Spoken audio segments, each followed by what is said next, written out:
Those are the cranes.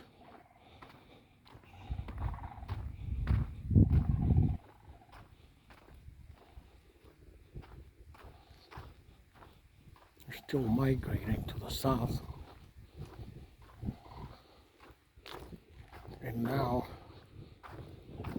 between November and December,